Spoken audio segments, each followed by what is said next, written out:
Assalamualaikum warahmatullahi wabarakatuh.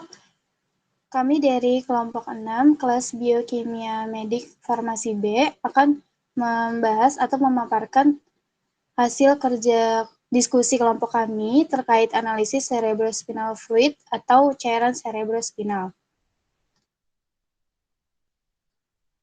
Di sini saya akan memperkenalkan terlebih dahulu nama anggota kelompok dari kelompok 6, yaitu ada Adisca Safira Putri, Istika Gista Indriani, Rizky Pratama Putra, Rizkyana Puspaningrum, Sela Anissa, Wida Alivia Rahmatika, Winanti Lika Putri.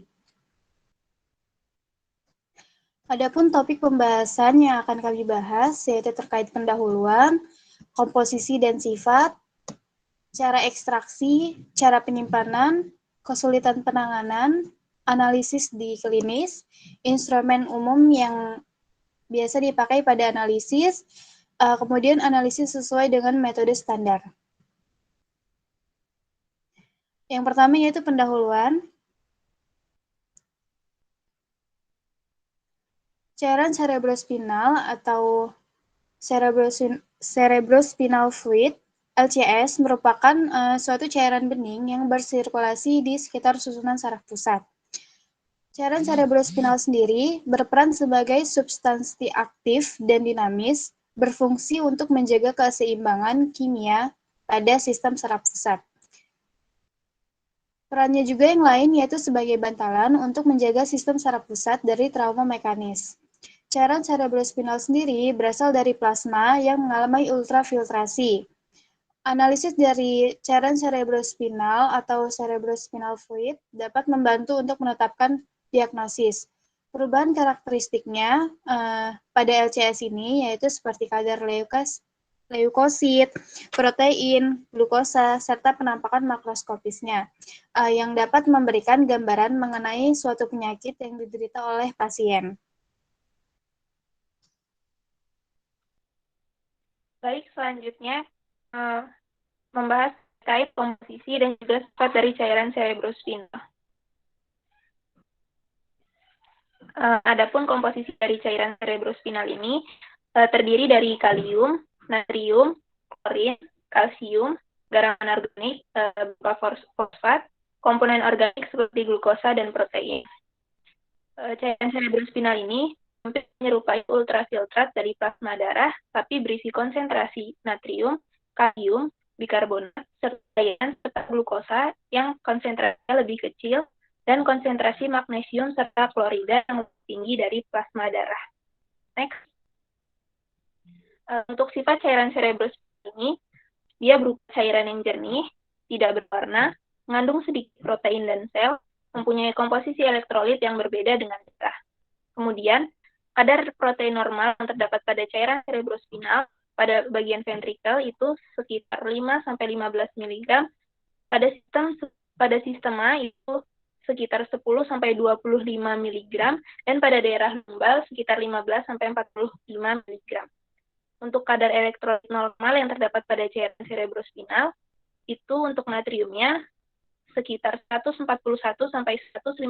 mili ekuivalen per liter, kalium 2,2-3,3 mili ekuivalen per liter, klorida 120-130 mili ekuivalen per liter, dan magnesium sekitar 2,7 mili ekuivalen per liter.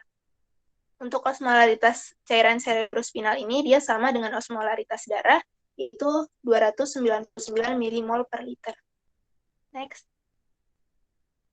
Selanjutnya, untuk kadar glukosa cairan cerebrospinal itu berkisar antara 45-80 mg dan sangat bervariasi di dalam susunan saraf pusat. Cairan cerebrospinal ini disekresi 0,35-0,40 ml per menit, yang berarti bahwa secara normal 50% volume total dari cairan cerebrospinal diganti setiap 5-6 jam. Kemudian, volume cairan cerebrospinal di dalam ventrikel dan ruang subarachnoid kira-kira 120-150 ml. Dan cairan cerebrospinal ini diproduksi sebagian melalui proses sekresi aktif dan sebagian melalui difusi pasif. Next. Kemudian yang selanjutnya adalah cara ekstraksi dari cairan cerebrospinal. Next. Cara ekstraksi dari cairan cerebrospinal ini meliputi 3 cara, yaitu tusukan lumbal, tusukan cisternal, dan juga tusukan ventrikal. Untuk fungsi lumbal, anestesi lokal akan diterapkan dan kemudian akan dimasukkan ke bagian tertentu di area lumbal.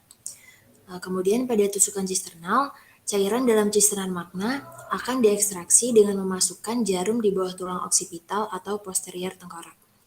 Dan pada tusukan ventrikal, dibuat sayatan di tengkorak dan jarum ditempatkan di dalam salah satu ventrikal otak. Next.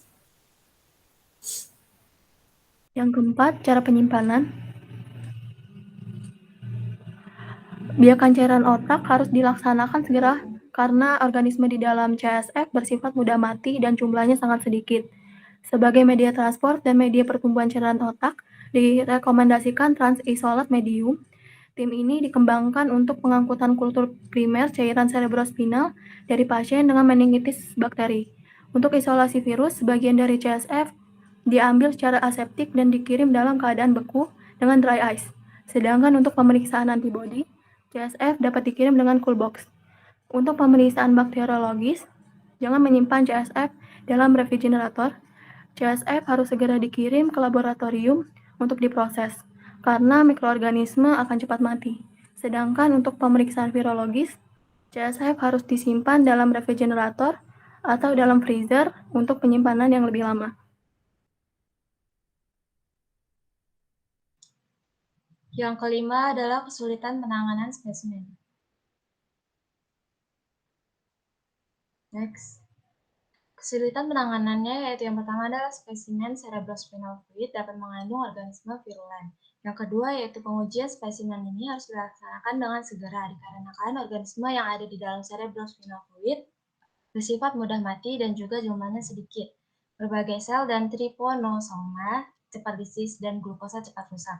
Yang ketiga yaitu penggunaan obat tertentu seperti antibiotik dapat mempengaruhi hasil dari pemeriksaan cerebrospinal fluid.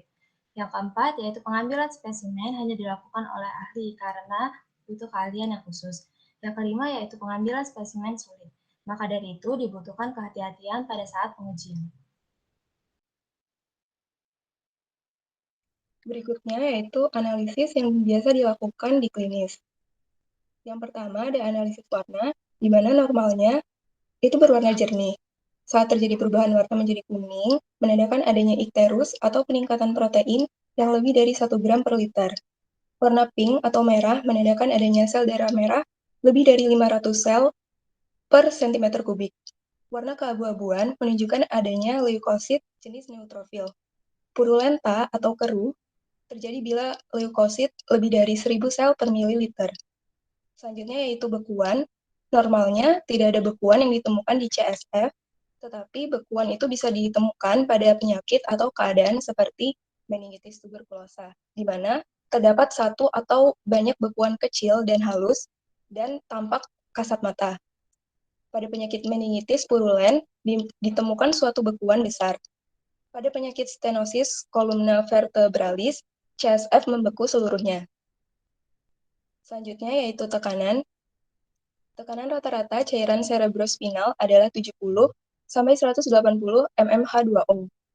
Perubahan tekanan yang berkala terjadi karena adanya denyutan jantung, pernapasan, dan perubahan posisi tubuh. Tekanan akan meningkat apabila adanya peningkatan pada volume intrakranial, misalnya pada tumor. Adanya peningkatan volume darah, misalnya pada pendarahan, dan adanya peningkatan volume cairan cerebrospinal pada penyakit hidrosefalus. Selanjutnya yaitu protein. Protein pada cairan cerebrospinal normalnya mengandung 18-58 mg per desiliter. Peningkatan protein dapat terjadi akibat infeksi, perdarahan, multiple sklerosis, dan keganasan penyakit. Protein yang rendah dapat ditemukan pada bayi atau anak berusia di bawah 2 tahun dan pada intoksikasi air. Hipoproteinemia atau hipoalbuminemia tidak menyebabkan protein cairan cerebrospinal menurun. Selanjutnya yaitu glukosa, di mana glukosa pada cairan cerebrospinal ini sama dengan 2 atau 3 kali glukosa darah. Penyebab peningkatan glukosa pada cairan cerebrospinal adalah diabetes mellitus yang jumlahnya berkisar 300 mg per desiliter. Selanjutnya yaitu jumlah sel. Cairan cerebrospinal Normalnya mengandung leukosit sebanyak 0 sampai 5 sel per milimeter kubik. Pada pasien meningitis, purulen yang disebabkan oleh bakteri, ditemukan jumlah leukosit itu 100 sampai 1000 sel per milimeter kubik. Jumlah sel yang melebihi normal, namun masih di bawah 100, itu dapat ditemukan pada penyakit meningitis. Penyebab jumlah sel di cairan cerebrospinal yang meningkat, itu selain karena infeksi, bisa juga disebabkan oleh keganasan penyakit, perdarahan, dan setelah serangan kejang. Selanjutnya ada kultur, yaitu yang bertujuan untuk mengkonfirmasi adanya infeksi, baik itu ensefalitis maupun meningitis. Dapat dilakukan kultur cairan cerebrospinal terhadap beberapa mikroorganisme seperti pneumococcus, meningococcus, Haemophilus, influenza, enterovirus, Mycobacterium tuberculosis, dan Cryptococcus neoformans. Selanjutnya yaitu instrumen umum pada analisis cerebrospinal fluid. Yang pertama ada flow cytometry. Flow cytometry merupakan salah satu metode analisis untuk diagnosis berbagai komponen seluler, organel, bahkan fungsi dari komponen tersebut.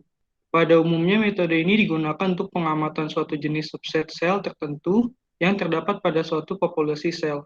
Flow cytometry menggunakan prinsip menyebarkan cahaya, eksitasi cahaya, dan pemancaran molekul fluorokrom untuk menghasilkan data multiparameter yang spesifik dari partikel dan sel yang memiliki rentang ukuran diameter antara 0,5 sampai 40 mikrometer.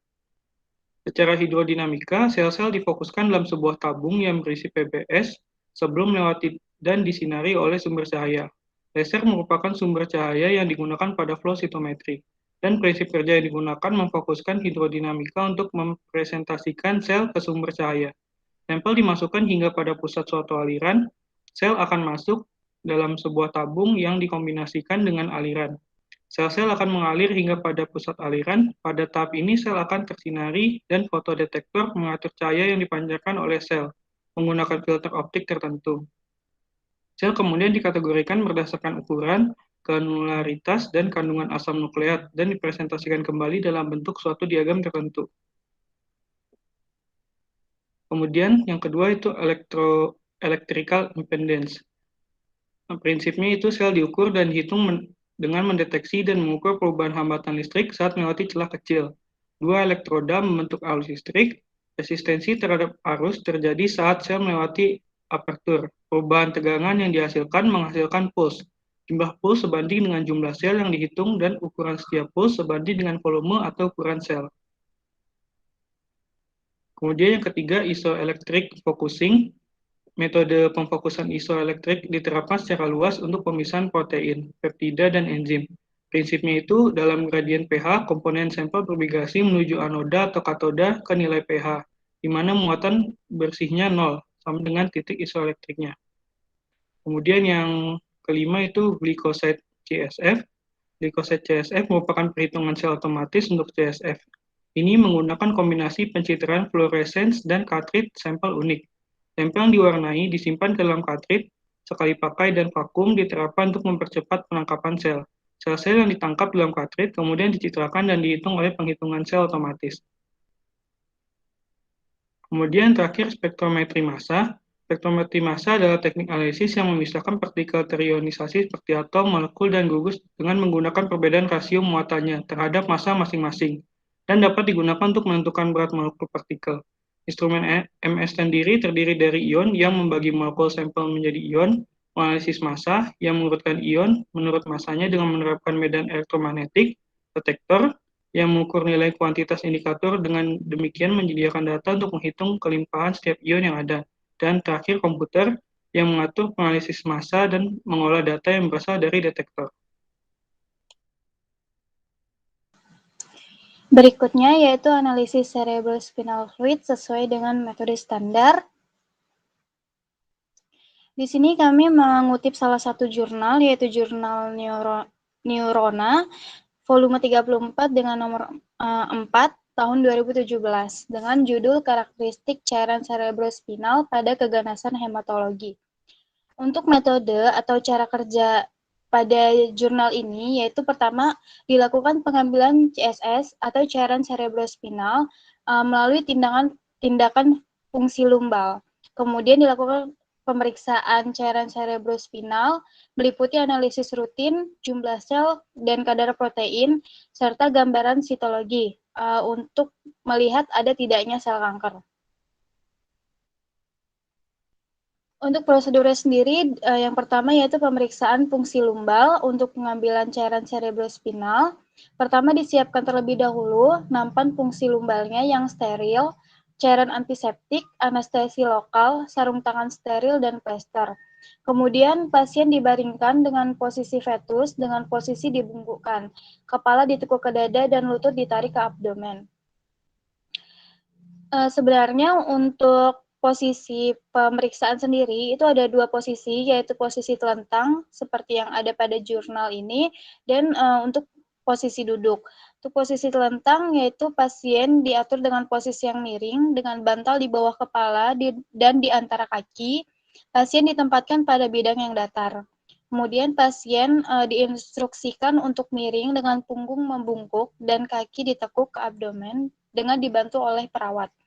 Kemudian pasien dibantu mempertahankan postur sambil melakukan pemeriksaan. Untuk posisi yang kedua yaitu posisi duduk, pasien diminta untuk mengangkatkan kakinya, menghadap sandaran kursi dan meletakkan kepala di atas tangan yang diletakkan di bagian atas sandaran kursi.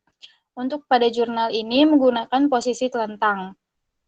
Kemudian setelah itu, setelah pasien diatur posisinya, kemudian tabung diberi label dengan label 1, 2, dan 3. Setelah itu, diperiksa cairan spinal dengan menggunakan sebuah manometer yang terpasang pada jarum sebagai pemandu dan juga informasi tekanan cairan cerebrospinal. Untuk pengerjaannya sendiri, yaitu yang pertama, permukaan kulit dari pasien dibersihkan dengan cairan antiseptik. Dilakukan lokal dengan optanestesi pada permukaan kulit dan subkutan. Kemudian jarum fungsi lumbal dimasukkan antara lumbal 3, L3, dan lumbal 4, L4. Jarum dimasukkan hingga mengenai ligamentum flavum dan jarum masuk ke permukaan araknoid. Manometer dihubungkan dengan jarum fungsi lumbal.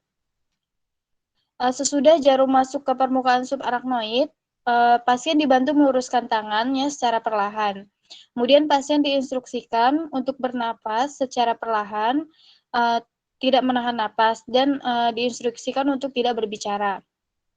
Cairan spinalnya diambil sebanyak 2-3 ml, dimasukkan ke dalam ketiga tabung yang telah disiapkan sebelumnya, kemudian diamati dan dibandingkan, dan dianalisis di laboratorium.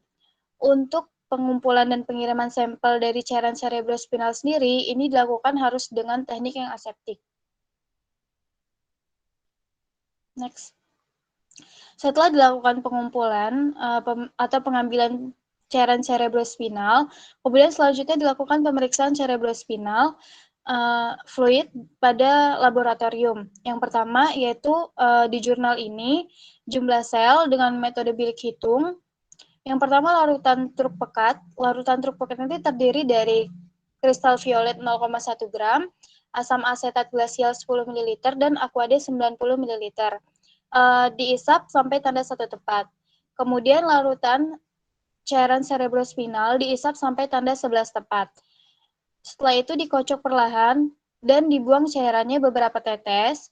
Setelah itu diteteskan pada bilik hitung dan dihitung sel dalam kamar hitung pada semua kotak leukosit di mikroskop lensa objektif dengan perbesaran 10 kali atau 40 kali.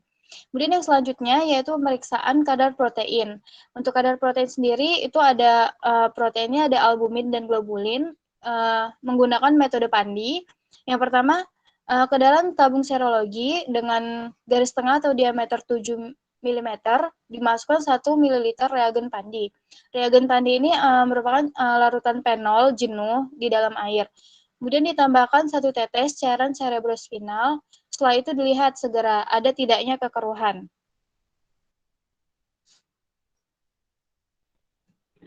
Baik, selanjutnya untuk pemeriksaan jumlah sel menggunakan metode bilik hitung. Untuk prinsip kerjanya yaitu cairan cerebrospinal diencerkan dengan larutan truk pekat, kemudian nanti akan ada sel leukosit dan sel lainnya yang analisis. Kemudian bisa dihitung selnya dalam kamar hitung di bawah mikroskop. Kemudian untuk pemeriksaan kadar protein berupa albumin dan globulin menggunakan metode Pandi. Untuk prinsip kerjanya yaitu nanti reagen Pandi akan memberikan reaksi terhadap protein yaitu albumin dan globulinnya dalam bentuk kekeruhan. Karena pada keadaan normal itu tidak terjadi kekeruhan ringan seperti kabut. Next. Kemudian interpretasi hasil berikut merupakan tentang normal cairan cerebrospinal. Pada warna cairan cerebrospinal harus berwarna bening dengan spesifik graviti 1,006 sampai 1,007 dengan pH 7,4. Kemudian terkait tekanan dengan rentang 50 sampai 200 mm H2O. Lalu jumlah sel darah merah harusnya tidak ada atau 0. Lalu jumlah sel darah putih dengan rentang 0 sampai 5 sampai 30 di neonats. Lalu tipe sel darah putih yang ada di cerebrospinal fluid yaitu limfosit.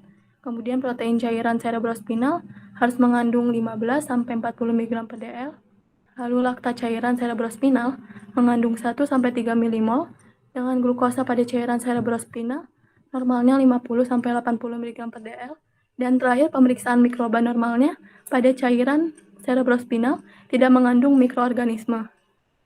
Jika terjadi perubahan pada normal range cairan cerebrospinal, maka terjadi suatu kelainan klinik. Pemeriksaan cairan cerebrospinal sangat membantu dalam mendiagnosa penyakit-penyakit neurologi.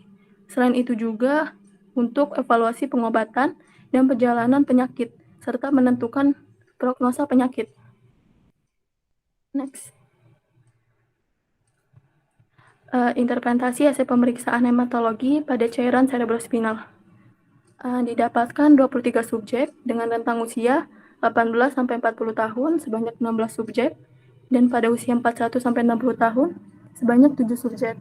Proporsi yang hampir sama antara laki-laki 11 subjek dan perempuan 12 subjek. Serta mayoritas subjek 19 orang menderita leukemia dan limfoma 4 subjek.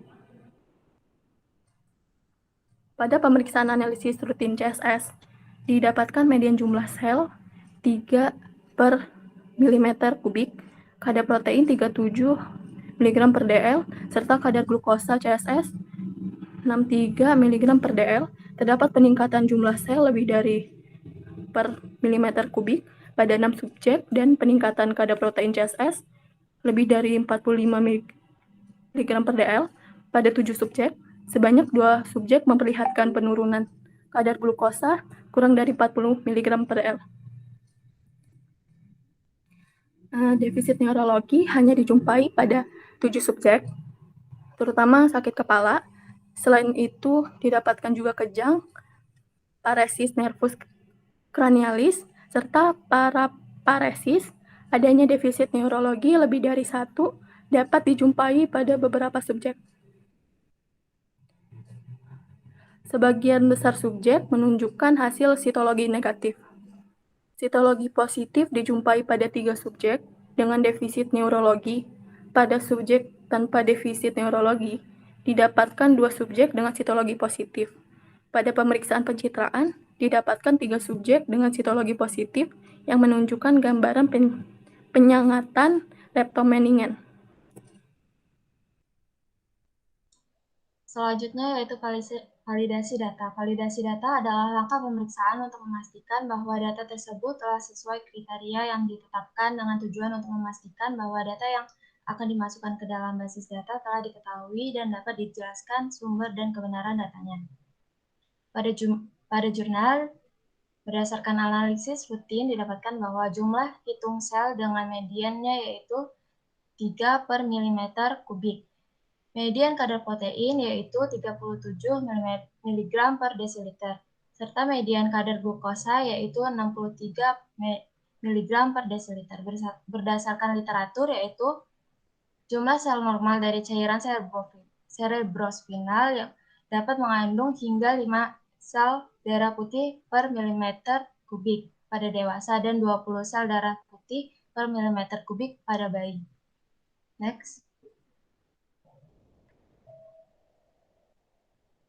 Selanjutnya yaitu pada protein Bayi yang baru lahir dapat memiliki hampir 150 mg per desiliter. Untuk dewasa adalah 18 hingga 58 mg per desiliter. Sedangkan pada kadar glukosa, cairan cerebrospinal umumnya tidak berjumlah lebih dari 300 mg per desiliter dan juga tidak kurang dari 40 mg per desiliter. Berdasarkan dari jurnal, pengujian peningkatan jumlah sel yaitu yang lebih dari 5 per milimeter kubik didapatkan pada 6 dari 23 subjek dan kadar protein lebih dari 45 mg per desiliter dijumpai pada 7 dari 23 subjek. Sementara 2 subjek memperlihatkan penurunan kadar glukosa yaitu kurang dari 40 mg per desiliter. Range dari nilai normal pada kadar protein cerebrospinal fluid kurang tepat, dikarenakan pada literaturnya yaitu 18 hingga 58 mg per desiliter, sedangkan pada jurnal mematokkan maksimal nilai yaitu 45 mg per desiliter. Dengan ini seharusnya lebih banyak subjek yang memenuhi kriteria normal. Next. Kemudian yang selanjutnya adalah pembahasan cara kerja. Yang pertama yaitu pemeriksaan fungsi lumbal atau pengambilan cairan cerebrospinal. Dilakukan dengan maksud diagnostik atau untuk melakukan tindakan terapi.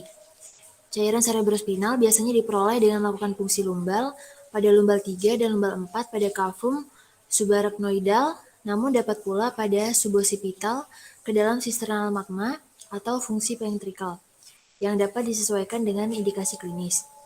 Kemudian, seperti yang telah dijelaskan sebelumnya, pemeriksaan cairan cerebrospinal ini terdiri dari 2 pemeriksaan, yaitu yang pertama, pemeriksaan hitung jumlah dan jenis cairan sel yang berprinsip yaitu pengenceran dengan larutan turk pekat sehingga sel leukosit dan sel lainnya akan lisis dan dihitung selnya dalam bilik hitung di bawah mikroskop. Kemudian yang kedua adalah prinsip pemeriksaan kadar albumin dan globulin yaitu dengan penggunaan reagen Pandi yang memberikan reaksi terhadap protein yaitu albumin dan globulin dalam bentuk kekeruhan. Pada keadaan normal tidak terjadi kekeruhan atau hanya kekeruhan yang ringan seperti kabut. Next.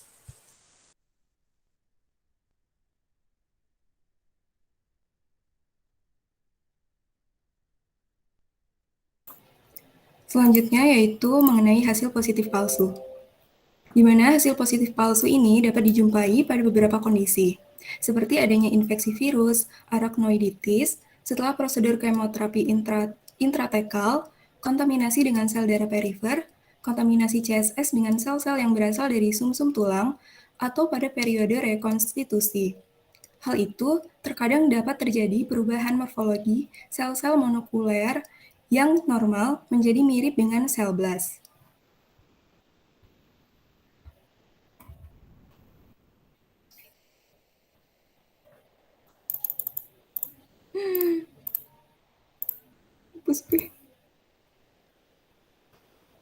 Berikut merupakan daftar pustaka atau sumber-sumber yang kami pakai untuk menyusun PowerPoint ini.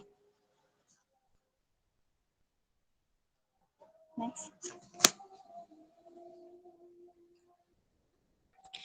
Baik, sekian presentasi dari kami. Terima kasih.